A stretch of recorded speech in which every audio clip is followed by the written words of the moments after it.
The breast art exhibit portrays the human story that motivates all our research. Art helps us truly understand the experience of others. In this way, art is the link between science and empathetic action. It bridges scientific fact and research and understanding the impact of breast cancer on the human spirit. The artists participating in this exhibit accepted an invitation to make artwork in whatever media best suited their expression of the breast cancer experience. Some of the artists are women who have experienced the disease, but many are not. No matter who they are, the artists use their talents to reveal things that can guide our collective response to this complex disease. The exhibit's curator, Catherine Psyche, has been the person responsible for making a reality of our vision to use art at a scientific symposium to communicate the personal and human side of breast cancer. With her background in art, her belief in the hope of what science promises, and her personal experience of the breast cancer journey, she has turned what was simply a display of art creations into an artistic, heartfelt, engaging expression of the participating artist's journey through breast cancer and an experience that touches every one of the hundreds of attendees. Here, Catherine shares her insights into some of the artist's works. I just think it's been such an incredible honor for me to have participated in these exhibitions over the last, I think it's been 8 years or so. Working with the artists that I've had the opportunity to work with has been humbling and inspiring, and so many of the stories that are captured in the works that we're exhibiting, not only this year but in the years past, have been so profoundly impactful, and it's really been a delight.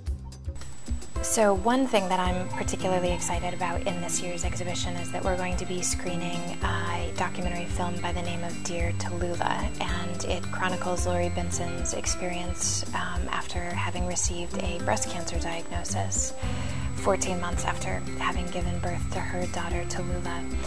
Her husband actually is a documentary filmmaker, and he captured her experiences through treatment, and it's a very intimate portrait, and we're really honored to be screening it this year. Another artist that I'm really excited about is Mr. Nargisian, and he is a 5th generation metalsmith, and he was born in Armenia and is currently living in San Francisco and does exquisite work with metal and engraving and sculpting with metal. The piece that we're showing this year is entitled Vespertine, and it was a sculpture that he had created in honor of his sister, who was diagnosed with breast cancer and ultimately went through treatments for breast cancer. And a lot of the materials that he incorporated into this piece are rooted in the organic.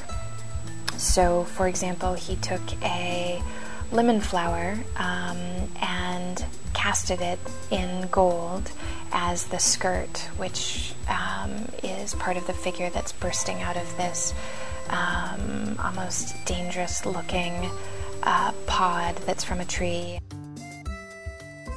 Joyce Radke created a number of works that we have in the exhibition this year, and one in particular that I wanted to focus on was the story of Persephone, and she entitles it Persephone's Return.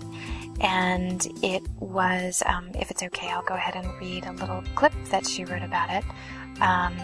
She writes, "After I was diagnosed with breast cancer, I became fascinated by the story of Persephone, the Greek goddess of eternal spring, of innocence. Abducted into the underworld, Persephone ate the seeds of the pomegranate, a symbol of fruition and creativity. Eventually she was released, innocent no longer." Joyce goes on to say, "I imagine that she felt like a new chance to find her life again, to embrace the light. Like Persephone, I journeyed in the dark realms, and I used the seeds of creativity to find my way home. By imagining myself as the goddess of eternal spring, I was able to escape from the pain, the grieving, the dark and the barren landscape the doctors had painted for me. Again, after this 3rd time of being diagnosed with breast cancer, I will return to the light, to the living moments as they come. In diving into healing art and writing, I envision a voice of hopefulness in the face of fear and embrace life in the face of it being taken away. Nancy Otto is a local glass artist, and the piece that we are showing this year is entitled Pink Glass. And the piece was created for Think Before You Pink exhibition that was benefiting Breast Cancer Action. And Breast Cancer Action's Think Before You Pink campaign was launched in 2002 in response to the growing concern about the overwhelming number of pink products and promotions on the market, all of which are purportedly sold to advance the breast cancer cause. The campaign, Think Before You Pink, calls for more transparency and accountability by companies that take part in breast cancer fundraising, and it encourages consumers to ask the critical questions about pink ribbon promotions. The list of pink ribbon products grows every year, from candy to clothing to automobiles.